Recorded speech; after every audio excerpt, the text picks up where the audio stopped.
오늘은 네. 다주택자분들을 위한 영상이에요. 아, 네. 네, 다주택자분들도 영상, 다주택자에 관한 영상 올려달라고 많이 네. 댓글 남겨주셨더라고요. 네. 특히 다주택자 하면은 세금 이야기를 빼놓을 수가 없잖아요. 아, 그렇죠. 네, 그래서 뭐 팔지도 못하고 사지도 못하는 상태다. 그리고 뭐 내가 일부러 다주택자가 되려고 한 것도 아닌데 어쩌다 보니까 또 다주택자가 되신 분들도 있는 것 같아요. 네. 그럼 오늘 이제 세금에 대한 이야기를 해볼 텐데 네. 크게 세금이 세 가지가 있잖아요. 취득세, 보유세, 양도세. 네, 일단 취득세부터 얘기를 해보면은 확실히 다주택자는 취득세가 네. 많이 드니까 네. 매수가 망설여진다는 분들이 되게 많은 것 같아요. 네. 이렇게 취득세가 이제 많이 나오게 되면 어떤 선택을 해야 될까요? 뭐 지금 이제 다주택자 분들 같은 경우는 뭐 주택을 사면 기본적으로 12% 이상 취득세가 발생을 하죠. 네. 예를 들어서 한 5억짜리를 산다. 그러면 취득세 입장료만 6천만 원을 넘게 내야 되는 거예요. 네. 아니 5억을 사가지고 6천만 원만 올라도 행복할 것 같은데 6천만 원을 내고 시작해야 되는 그런 상황이거든요. 네. 이렇게 해가지고는 그러면은 1억이 올라도 6천만 원 이미 내가 이미 내버렸고 사실은 4천만 원 정도 번 건데 거기 세금을 또 내야 될 거 아니에요. 맞아요. 그럼 그거 떼고 나면은 또 왔다 갔다 차비 쓰고 안 하는 게 낫겠다. 네. 그럴 것 같아요. 네, 맞아요. 과거보다는 투자가 매우 어려운 상황은 맞는 것 같아요. 근데 상황은 변하지만 인간은 적응하는 동물이라고 해야 하잖아요. 네. 근데 만약에 한 2천만 원 투자했는데 2억 정도를 확실하게 벌 수 있는 투자처가 있다면 투자를 과연 하는 게 맞을까? 안 하는 게 맞을까? 그런 것들이 너무 많다면, 너무 잘 찾을 수 있다면, 네. 그리고 그것에 대한 확신을 가지고 있다면 세금이 어떤 의미가 있을까 하는 생각을 저는 해요. 매주 이제 저는 부동산 월드컵이라는 회의를 하고 있고 네. 저희 우리 연구원분들하고 각자 가장 유망한 투자처를 5개씩 추려가지고 발표를 매주 하거든요. 네. 이제 오늘도 그걸 하는 날이라서 어제 급하게 이제 벼락치기로 이제 준비를 했는데 네. 3시간 동안 찾았단 말이에요. 좀 저평가된 지역을 찾고 그곳에서 저평가된 아파트를 쭉 찾았을 때 야, 정말 1,000만 원, 2천만 원, 좀 많으면 5천만 원 저도 넣었을 때 한 1억 5천?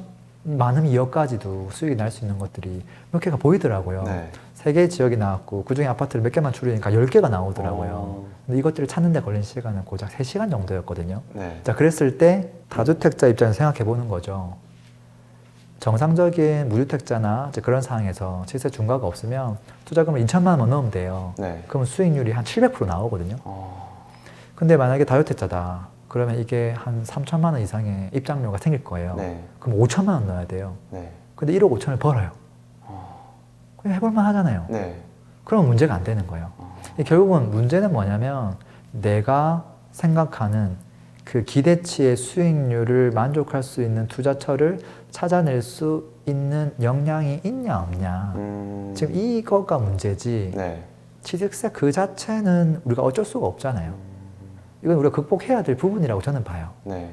좋은 투자처가 있다면 중과가 되더라도 사면 되지 않느냐? 이거 무슨 문제가 있지? 네. 뭘 고민해야 되지? 저는 일단 그렇게 생각하거든요. 그럼 취득세 부분에 대해서는 본인의 투자 실력을 길러야 한다는 말씀이신가요? 일단 다주택자가 이미 된 상태라면은 네. 어차피 그걸 피해갈 수는 없잖아요. 네. 근데 물론 이제 그게 아닌 다른 틈새 투자 종목들을 진행할 수도 있죠. 네. 그것들에 대한 팁도 조금 드려볼까요? 네네네. 예를 들어서 그냥 제가 방금 얘기한 건 돌직구거든요. 네. 그냥 내가 정말 살고 싶은 지역이 있어 그냥. 네. 그게 조정이든 비조정이든 상관없어. 네. 사고 싶은 거고요. 네. 너무 저평가됐다고 판단한 거거든요. 그 경우는 그냥 사면 된다는 거예요. 근데 만약에 그런 것들은 지금 세금에 대한 허들이 너무 높아서 부담스럽다면 그걸 어쩔 수 없이 피해가야 되는 거예요. 그래서 저도 이제 그런 것들 많이 보죠. 대표적인 것들 중에 일반인들이 가장 쉽게 할 수 있는 게 아파텔이거든요. 네. 전국에 있는 수도권 포함해서 광역시급들 쭉 아파텔들 보면 최소한 방 3개, 화장실 2개, 누가 봐도 여기는 진짜 애가 있는 가정도 살고 싶겠다. 입지도 그 지역에서 상위 한 30% 이내, 정말 똘똘한 곳. 이제 그런 곳이라면 여기는 수요가 분명히 있다.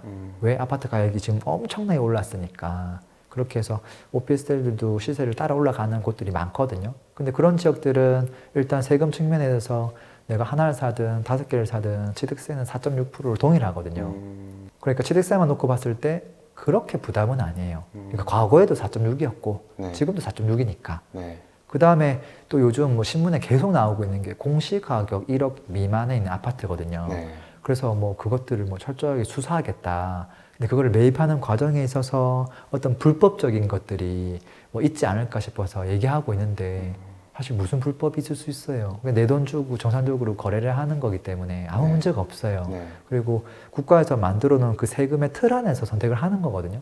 그래서 문제될 게 없고 실질적으로 그렇게 선택할 수 있는 아파트들이 되게 많아요. 특히나 이제 우리가 그냥 올드한 구축이 아니라 재건축 이슈가 있는 아파트면 더 좋죠. 네. 뭔가 용적률도 낮고 저층에다가 또 한 연식이 한 40년 돼가지고 아직은 구역 지정이 안 됐지만 미래 구역 지정이 되고 충분히 재건축될 수 있는 좋은 입지에 있는 아파트들은 항상 대기 수요가 있을 수 있거든요. 근데 그런 아파트들은 지금 전국적으로 엄청나게 많이 오르고 있고 그리고 오르려고 하는 아파트들도 많이 있죠. 방금 얘기한 게 두 가지네요. 네.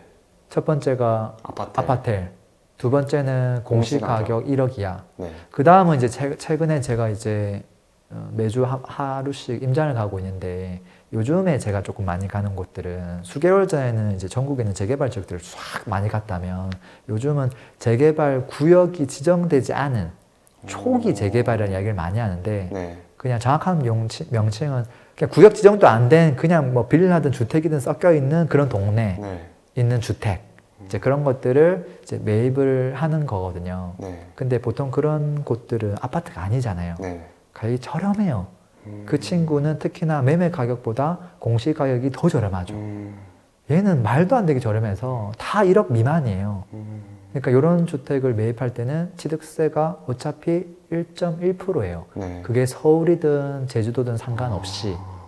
그러니까 이런 종목들도 조금은 공격적이죠. 네. 내가 그 지역에 대한 완벽한 이해도가 없으면 네. 일반인들은 들어가기가 힘들어요. 네. 근데 그렇지만 지금도 입지가 괜찮고 교통 호재가 탁탁 터진 곳들은 재개발이 안 돼도 그 미래 가치가 확실히 밝기 때문에 빌라도 교통이 좋아지면 오르거든요. 그것만 생각해도 괜찮기 때문에 또 사람들이 투자를 해요. 옥석을 가리면 그것도 충분히 괜찮은 방법이 되죠. 왜냐하면 소액으로 할 수 있고 수익률이 생각보다 높거든요. 지금 한 1년 동안 수익률도 그것도 한 100%, 200% 넘는 곳들이 많거든요. 그것도 괜찮은 선택지죠. 네. 그게 아니라고 하면 요즘 또 뭐 많이 할까요? 재개발 중에서 이제 허물어져 있는 입주권. 입주권도 괜찮은 선택이라고 저는 봐요. 왜냐면은 이거는 무조건 그냥 일반적인 토지 투자랑 다르거든요. 재개발을 위해서 어차피 새 아파트를 짓기 위해서 모든 동의를 다 받고 네. 사업 시행 인가까지 나오고 관리 처분 단계에서 얘를 이제 허물었기 때문에 얘는 곧 있으면 일반 분양도 하고 네. 그리고 나면 새 아파트가 지어질 거기 때문에 리스크가 굉장히 적죠. 근데 그런 친구들은 취득세가 4.6%. 그 정도면 해볼만 하죠. 네. 그럼 이제 취득세는 어느 정도 네. 해결이 되는데 네. 보유세에 관해서는 네. 이거 배보다 배꼽이 더 큰 거 아니냐. 해도 너무 많이 나온다. 네. 이런 말들이 있어요. 네. 맹구님 또 보유세에 대해서는 어떻게 생각하세요? 보유세가 취득세보다 오히려 조금 더 고민해야 되지 않을까 싶어요. 오히려. 네.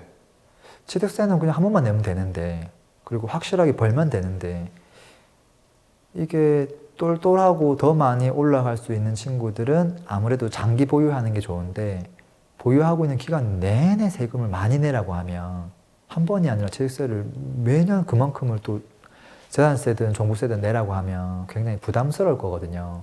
과거에는 똘똘하고 비싸고 좋은 거 그리고 못난 애를 여러 개 다 팔아가지고 진짜 제일 좋은 거 하나 근데 여유가 되는 사람들은 그 하나를 사고 또 그 정도 되는 것들을 한 개 더 사려고 하잖아요. 네. 이러면 종부세가 굉장히 커져요.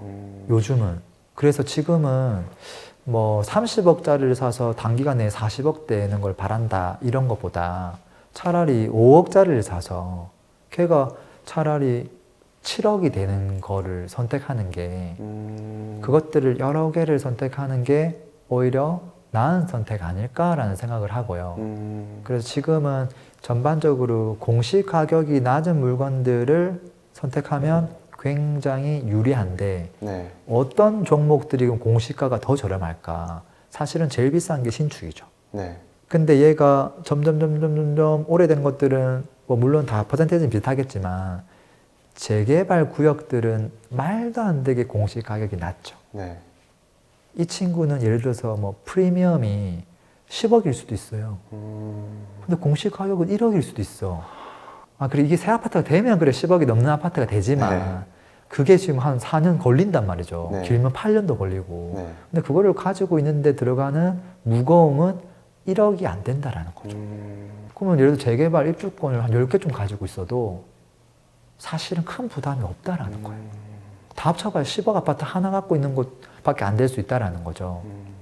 그래서 그런 부분이 필요하고, 그 다음에 이제 아파트 같은 경우는 기본적으로 종부세가 포함이 안 돼요. 우리가 주거용으로 쓴다고 하더라도, 심지어. 네. 그러니까 얘는 종부세랑 상관이 없죠. 네. 제일 위험한 선택이 서울에 제일 좋은 거를, 네. 제일 비싼 거를 2개, 3개 사는 전략이 제일 멍청한 지금 상황이에요. 그게 네. 그 직격탄이거든요. 네. 그래서 그걸 좀 현명하게 피해가는 건 필요하다. 약간 일종의 트렌드가 좀 바뀌었네요. 바뀌었죠. 옛날에는 사실 재산세, 뭐 종부세 부담이 크진 않았기 때문에 네. 그렇게 해도 됐었어요. 근데 지금은 그렇게 하기에는 좀 문제가 된다. 1년에 종부세 매년 한 1억 이상 내려면 부담스러워요. 일반인이 내려면. 네. 굉장히 부담스럽죠. 뭐 모은 저축금은 거기 다 내야 되는데 아무리 자산 가치가 올라도 얘는 사이버본이잖아요. 네. 그래서 사실은 취득세보다 종부세가 훨씬 더 중요하고 현명하게 이거를 포트폴리오를 만들어 가야 된다라고 볼 수 있죠. 레몬님, 그럼 이제 마지막 양도세인데요. 네, 양도세는 뭐 피해갈 방법이 없는 것 같아요. 네, 투자를 하려고 해도 네. 팔아야 돈이 생겨서 투자를 하잖아요. 네, 근데 이제 뭐 팔질 못하니 네. 이거 어떻게 해야 되나 이런 말들이 많더라고요. 네. 양도세는 어떻게 해야 될까요? 뭐 만약에 다주택자인데 네. 서울에 뭐 좋은 걸 갖고 있는데 이미 많이 올랐어요. 그거는 제가 팔아라고 해도 안 팔 거예요. 사실 저는 팔면 안 된다고 봐요. 세금이 너무 과하니까. 네. 그래서 그런 것들은 장기 포트폴리오로 가져가면 돼요. 근데 이제 우리가 투자를 할 때 그냥 무턱대고 장기로만 가져갈 수는 없잖아요. 네. 그래서 단기, 중기 포트폴리오가 필요해요. 추가적으로. 근데 이런 친구들은 항상 출구 전략을 생각하면서 들어가야 돼요. 예를 들어서 비조정 지역 같은 경우는 내가 거기 있는 것들을 여러 개를 산다고 하더라도 취득세에 대한 부분이 문제가 있긴 하겠지만 많이 벌었을 때 일반 세율로만 내면 되거든요. 네. 그러니까 그쪽 지역들은 아무 문제가 없죠. 사실은. 네. 양도세 부분에 있어서 아까 재개발이 참 괜찮다고 했는데 재개발 중에서도 내가 파는 시점에 그게 입주권 상태가 되면 네. 걔는 조정 지역이라고 하더라도 양도세가 일반 과세예요. 중과세가 아니거든요. 네. 그러니까 뭔가 조금은 절세할 수 있는 종목 내지 포인트들은 있다라고 봐요. 그래서 그런 것들을 좀 현명하게 찾아서 해야 되지 않을까. 근데 가장 어려운 게 나는 서울에 있는 똘똘한 걸 사고 싶고 네. 근데 그것들이 이미 많이 올랐어요. 네. 이거를 세금을 다 온전히 내고 그거보다 조금 더 좋은 걸 또 사고 싶어요. 네. 이게 어렵다는 거죠. 그렇게 해가지고는 세금 다 떼고 나면 좋은 거를 못 살 거라는 거죠. 네. 그리고 좋은 걸 샀다 하더라도 얘가 또 많이 오르면 이미 다주택자라서 걔도 세금이 엄청 높을 거라는 거예요. 많이 오르면. 그러니까 그렇게 트렌드로 갈아타게 해가지고는 이건 답이 안 나오고요. 네. 철저히 세금을 좀 피해갈 수 있도록 가야 돼요. 네. 실질적으로 2006, 2007, 2008 수도권이 과거에 엄청나게 급등했던 시기가 있었어요. 네. 2009년부터 사실은 꼬꾸라졌거든요. 근데 그 시기에 투자자들은 가만히 있었을까요? 그 좋은 수도권을 투자를 아무도 안 했어요. 그 많은 돈들은 다 어디로 갔을까요? 2009년 딱 되자마자, 왜냐면 그때 수도권만 이 중과세가 있었거든요. 네. 전부 지방으로 갔어요. 2009년부터. 그래서 2009년에 지방들이 많이 올랐죠. 처음에는 서울과 가까운 곳부터 가더라고요. 네. 이 사람이라고 하는 게. 네. 그래서 가까운 춘천, 뭐 밑에 뭐 청주, 천안 이런 지역 갔어요. 갔는데 오르는 거예요. 네. 이 사람들이 그럼 이제 맛있는 걸 먹어야 되겠다 해서 광역시로 다 달려간 거예요. 광역시가 완전 불타올랐죠. 네. 그게 오르고 나니까 소도시가 이제 그 다음에 키 맞추기를 진행했죠. 네. 그게 그 다음에 흐름이었거든요. 네. 그 트렌드가 지금 현재 펼쳐지고 있는 중이죠. 이미 네. 2년 전부터. 저는 그 트렌드가 계속 이어질 거라고 봐요. 당분간은. 네. 그래서 투자자들은 세금 때문에 멈추지는 않는다. 다 자산을 빠르게 불리고 있다. 그럼 랭구님 네. 마지막으로 그 세금 때문에 고민이 많은 네. 다주택자들한테 네. 한 말씀만 부탁드리겠습니다. 일단 세금을 많이 내는 건 좋은 일인 건 확실하고요. 그 다음에 정말로 좋은 물건은 팔 필요가 없거든요. 안 팔면 세금이 빵원이에요. 그리고 정말 좋은 것들은 자녀한테 또 물려줘도 되거든요. 그래서 투자를 함에 있어서 발생하지도 않은 세금을 사지도 않았는데 벌써 세금을 고민하는 분들이 있거든요. 제발 그러지 마시고 내가 세금을 다 내도 그것을 뛰어넘는 수익을 만들 수 있는 눈을 가지는데 조금 노력하시면 좋을 것 같고요. 근데 그렇지만 우리가 현명한 투자가 되기 위해서는 지키는 것도 중요하죠. 그래서 세금 공부를 저는 안 할 수는 없을 거예요. 그래서 어쨌든 그게 뭐가 더 중요하냐라고 했을 때 세금 전문가들은 항상 얘기해요. 버는 게 더 중요합니다. 벌어야 거기서 절세를 할 수 있는 폭이 커지니까요. 그래서 일단 저는 버는 게 먼저 아닐까 싶고 세금도 중요한 시기긴 한데 그것보다는 부동산 공부부터 좀 더 하시면 어떨까 싶습니다. 네. 랭구님 오늘도 좋은 말씀 감사합니다. 고맙습니다. 행복하세요. 피스.